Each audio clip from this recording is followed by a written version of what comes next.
I wanted to apologize. I didn't fully believe you'd be up to the task, and it seems I was wrong. Frankly, based on what I've seen, I wish Cerberus had recruited you earlier. I trust you, but I don't trust Cerberus. Your experiments cross the line. All the time, yes. But I recall a Spectre who crossed a few lines while hunting down Saren and the Geth. And we'd be lucky to have you. Too many join us out of simple xenophobia. We need more people here for the right reasons. What was Cerberus trying to prove by experimenting on children like Jack? A mistake, no question. Not mine. And one that was corrected once we discovered the extent of the experiments being performed. I saw your bases years ago.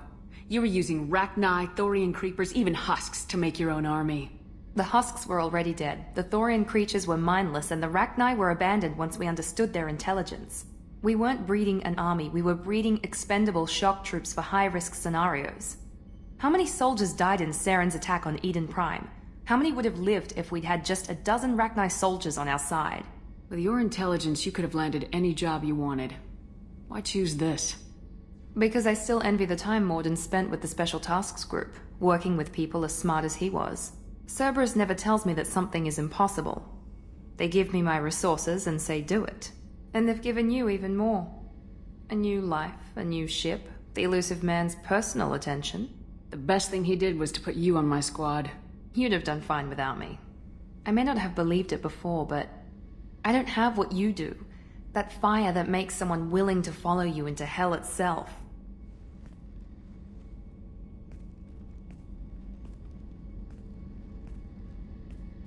My father got me the best jeans money could buy. Guess it wasn't enough. You always bring up your genetic tailoring. It really bothers you, doesn't it? This is what I am, Shepard. I can't hide it. The intelligence, the looks, even the biotics. He paid for all of that. Every one of your accomplishments is due to your skill. The only things I can take credit for are my mistakes. You're not coasting on good genes, Miranda. Your ability and your dedication speak for themselves. Thank you, Commander. I appreciate that. The last time we talked, you started speaking about a past event as if you were watching it. Drell have perfect memories. We can relive any moment in our lives with perfect clarity. It's difficult to control at times. Some of us disappear into, let's call it solipsism. What do you mean, solipsism? When a memory feels as real as life, it's as valid as life. Thinking about a moment brings back the smell of cut grass, the warmth of another's hand on yours, the taste of another's tongue in your mouth. Wouldn't you rather lose yourself in such a memory than spend the night alone, staring at walls of metal and plastic? Isn't there a risk that you could lose yourself in bad memories as well? Of course. Remembering the times I've taken bullets is unpleasant. But I can look at my knee and see it's not shattered. The memories that are hard to escape are those of despair. You can remember everything that happened in your life? Nearly. I expect if we remembered the birth trauma, we'd never recover from it. You can relive every assassination you've ever made? In perfect detail. Every mistake I made. Every target's last breath. That sounds difficult.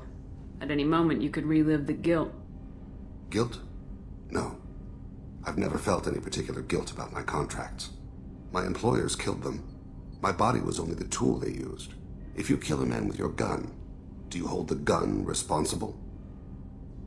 My gun can't decide right from wrong. You clearly do. My soul does. But my body is merely flesh. Flesh whose reflexes were honed to kill. Drell minds are different from humans. We see our body as a vessel, and accept that it is not always under our control. So you don't assume any responsibility for the things you do? Not every action performed by my body is a result of conscious choices. I take responsibility for those that are. Humans often believe in a soul distinct from the body. A spirit responsible for moral reasoning that lives on after the body's death. Our belief is just a bit more literal. The last time we talked, you remembered one of your assassinations. Something about sunset-colored eyes? That time. Laser dot trembles on the skull. Spice on the spring wind. Sunset eyes, defiant in the scope. A bystander noticed my spotting laser and threw herself between me and the target. She couldn't see me, but she stared me down. It was odd that you just blurted that out. Just another vivid Drell memory? No. She was a vivid person. Did you take the shot? Not that day. I should get back to my duties. Shepard, I appreciate these chats we have. You've spent a lot of your life alone, Thane. Work fulfilled me. Reading. I barely spoke to anyone outside my family. It seems there will be no one to mourn me when I die. You're the only friend I've made in 10 years. This crew is pretty diverse. You must have something in common with some of them. Get out of this room and talk to them. I shall consider it. I'm sorry, I know that was important, but you perform Gilbert and Sullivan? I am the very model of a scientist Solarian. I've studied species Turian, Asari, and Batarian. I'm quite good at genetics as a subset of biology because I am an expert, which I know is a tautology. My xenoscience studies range from urban to agrarian. I am the very model of a scientist Solarian.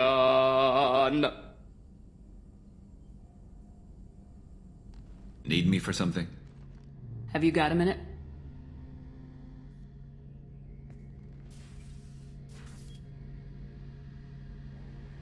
Yeah. I've been thinking about what we talked about. Blowing off steam, easing tension. I've never considered cross-species intercourse. And damn, saying it that way doesn't help. Now I feel dirty and clinical. Are we crazy to even be thinking about this? I'm not... Look, Shepard, I know you can find something a little closer to home. I don't want something closer to home. I want you. I want someone I can trust. I can do that. I'll find some music and do some research to figure out how this thing should work. It'll either be a night to treasure or a horrible interspecies awkwardness thing. In which case, fighting the collectors will be a welcome distraction, so, you know, a win either way. You know, Garrus, if you're not comfortable with this, it's okay. I'm not trying to pressure you. Shepard, you're about the only friend I've got left in this screwed-up galaxy. I'm not gonna pretend I've got a fetish for humans. But this isn't about that. This is about us. You don't ever have to worry about making me uncomfortable. Nervous, yes, but never uncomfortable.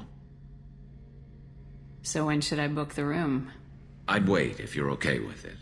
Disrupt the crew as little as possible, and take that last chance to find some calm just before the storm. You know me, I always like to savor the last shot before popping the heatsink. Wait, that metaphor just went somewhere horrible. I'll let you get back to work.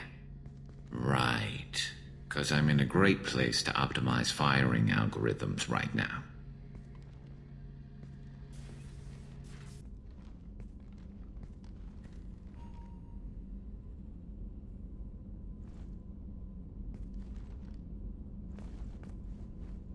We hold a unique place in Asari culture. Justicars are from another era. Young Asari grow up watching vids about our adventures. Pure fiction, of course. Some Asari are uncomfortable with us, but so few Justicars exist that most have never met one. There are only a few Justicars? Few Asari wish to make the sacrifices necessary to become one of us, and the training has a high casualty rate. It is a life of constant danger. Throughout the entire galaxy, there are only a handful of us at any time. Why would anyone want to be a Justicar? It is a deeply personal matter. Sometimes the most brutal path is the only honest one. This code of the Justicar seems central to your life. It is 5,000 sutras and covers every situation one can encounter. I have memorized every word. There is only the code. Sometimes justice calls for mercy. It does not exist to bring about spiritual enlightenment. Its purpose is to punish the wicked and protect the innocent. The Asari I've spoken to seem conflicted about Justicars. In this age, people see shades of gray everywhere. The code of the Justicar is black and white. I might seem a hero to many, but I would kill all of them if I had to. What role do you think Justicars have in Asari society? I would say that the closest human equivalent is a knight-errant in your medieval lore. Perhaps mixed with a bit of samurai. I should go. I had been recording a message for Kolyat. How are things going with him? It is difficult. All things worth keeping are. I never explained. I suppose the story of my wife's death took you by surprise. I figured you'd explain to me when you were ready. I appreciate your patience. I kept my work clear of our home life. I assumed that would be enough to protect Erica. That memory I mentioned before. Laser dot trembles on the target's skull. The smell of spice on a spring wind. Sunset, eyes defiant in the scope. That was Erica. That was how I met her. She saw my targeting laser as she walked by and threw herself in the way. I guess she impressed you. She woke me up. Her body trembles, not fear. Indignation. Her mouth moves. How dare you? You and I trained to sacrifice ourselves to save others. How often does a civilian step in the way of a bullet to protect someone they've never met? I thought she was the goddess Hirashu. She met my eyes through the scope, and my purpose faltered. So how'd she go from blocking your shot to having your children? I had to meet her. The memory possessed and endowed me. I fell on my knees before her, begged her pardon. She introduced me to the world beyond my work. Eventually, she forgave me. Later, she loved me. When you talked to Kolyat, you said she died. I let myself become complacent. I thought Erica and Kolyat were safe. I stayed away too long, and my enemies came for her. Who came for her? Batarians, a slaver ring that was preying on Hanar outer colonies. I'd killed their leaders. They paid the shadow broker to find out who I was. But they were afraid of me, so they went after her. You told Kolyat that you hunted her killers down. Erica woke me up. When she passed, I returned to my battle sleep. My body hunted her killers, murdered them. I was taught to grant death quickly, cleanly, to minimize suffering. I let them linger. You were operating on instinct. By your own rules, you can't blame yourself. But I made the choice to hunt them. They're the only lives I've ever taken of my own choice. The only deaths on my own conscience. I haven't spoken about my wife, and I don't think I ever have. I didn't have anyone left to tell it to. You're talking to your son again. That's huge. Don't lose sight of that by dwelling on should-have-beens. You are correct, of course. Thank you for listening, Siha. I think my translator just glitched. What did you call me? Siha. Someday I'll tell you what it means. Part of me still thinks we're crazy for even considering blowing off steam, but I want to try it with you. I want a few moments that are just for us before we throw ourselves into hell for the good of the galaxy. I want that too, Garrus. Glad to hear it. I'll do some, research and figure out how to, Okay, that sounded bad. Wanted to talk. Medical matters. Aware that mission is dangerous. Different species react differently to stress. Sexual activity normal stress release for humans and Turians. Still, recommend caution. Warn of chafing. You have a recommendation as a doctor? Turians based on dextro amino acids. Human ingestion of tissue could provoke allergic reactions. Anaphylactic shock possible, so don't ingest. Also forwarding advice booklet to your quarters. Valuable diagrams, positions comfortable for both species, erogenous zone overviews. Can supply oils or ointments to reduce discomfort. Gave ED electronic relationship aid demonstration vids to use as necessary. Wait a minute, Morgan. You're just yanking me around, aren't you? Shocking suggestion. Doctor-patient confidentiality, a sacred trust. Would never dream of mockery. Enjoy yourself while possible, Shepard. We'll be here studying cell reproduction. Much simpler. Less alcohol and mood music required. Call from nephew. Promising geneticist himself. Just turned 16. Got tenure at university. Following in my footsteps. Had to lie about what I was doing. Think he was suspicious. Doesn't matter. Still good to hear his voice. Does anyone in your family know about what you really did for the government? No. No, I'm lying, but won't pry. Solarians curious as a people, but also have social cues. Keep two types of secrets from family. First type, personal or guilt-based, invite suspicion, exploration, puzzle to be solved, reward for curiosity, intelligence, drama. Other secrets, more serious, dangerous if discovered. Signals discourage curiosity for protection of family. Why wouldn't everyone give clues that their secrets were too dangerous to be uncovered?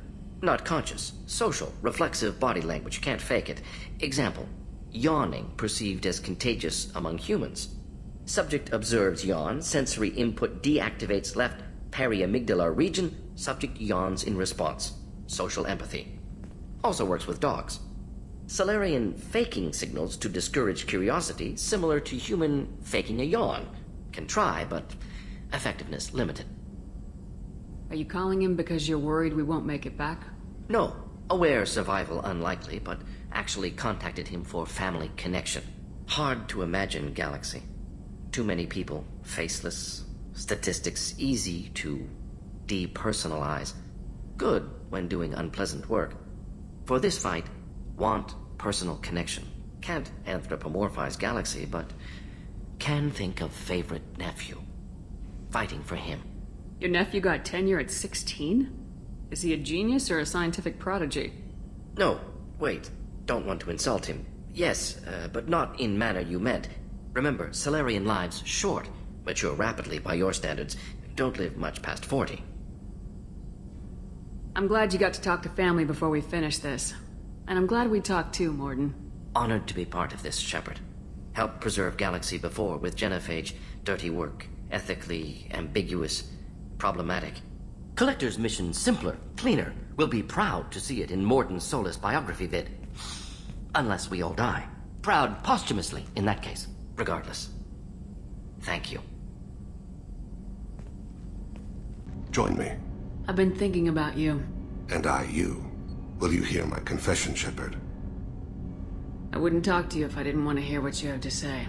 When I married Erica, the Hanar let me leave their service to raise a family.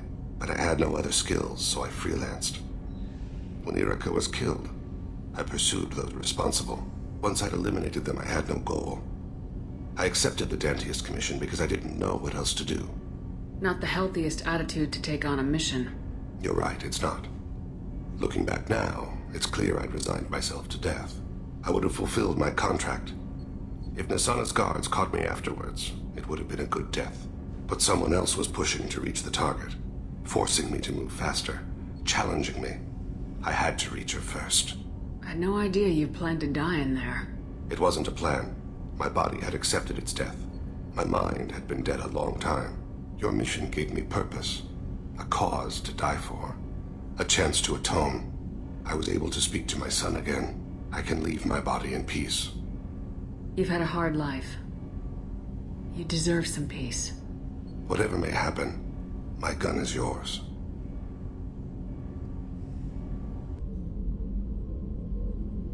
Shepard, Anything new?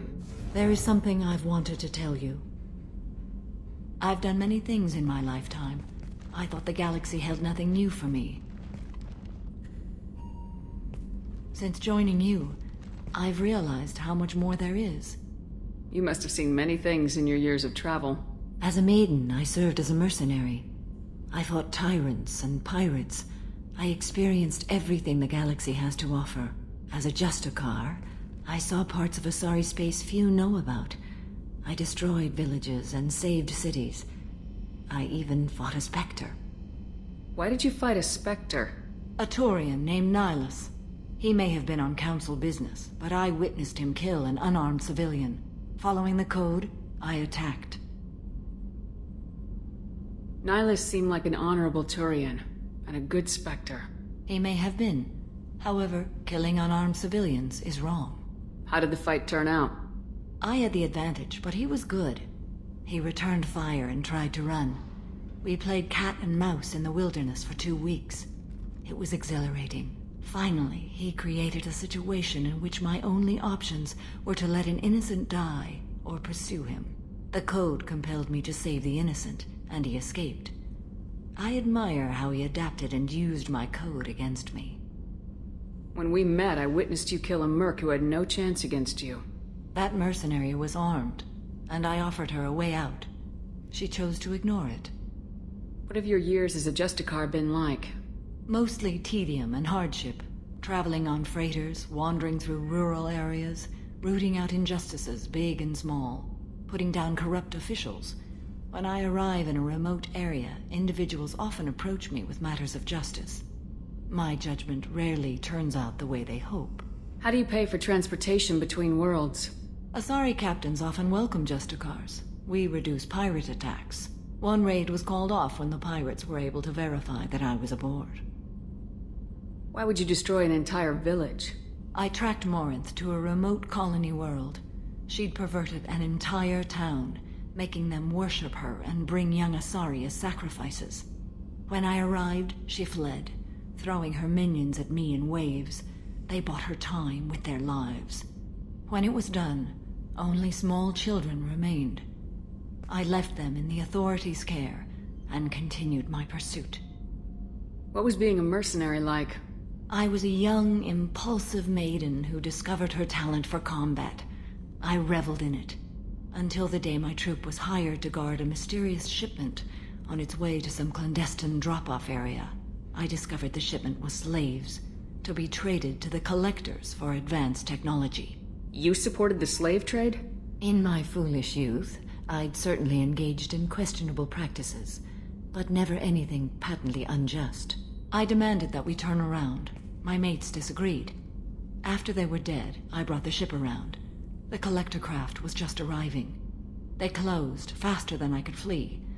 Fortunately, we were close to the mass relay. I got through, and they did not pursue. What did you do with all the slaves? I lectured them on the virtues of strength and defending oneself. Then I distributed the armor, weapons, and credits of my dead colleagues, and released the captives on the Citadel. We're not done with this yet. I am sure. It will be my honor to be by your side at the end. You think we're all gonna die? You've assembled a powerful group, but we are fighting an unknown. I am ready for whatever comes, but I do not fool myself about our chances. We'll finish this mission, and live to see the end. I hope you are right. What other human info's floating around in there? Less than a finger deep to sever your spine. You're soft. Solarians, Asari, all soft. Quarians, not so much. Turians, you have to work the blade, I guess. Don't see much point to it, though. Much point. Never mind. Something must move you. You're as genetically Krogan as you can get. I see suffering, the dead, and I think weak. I'm supposed to be strong. My guts were grown from thousands more worthy. The dead were weak. If they were strong, I wouldn't be needed.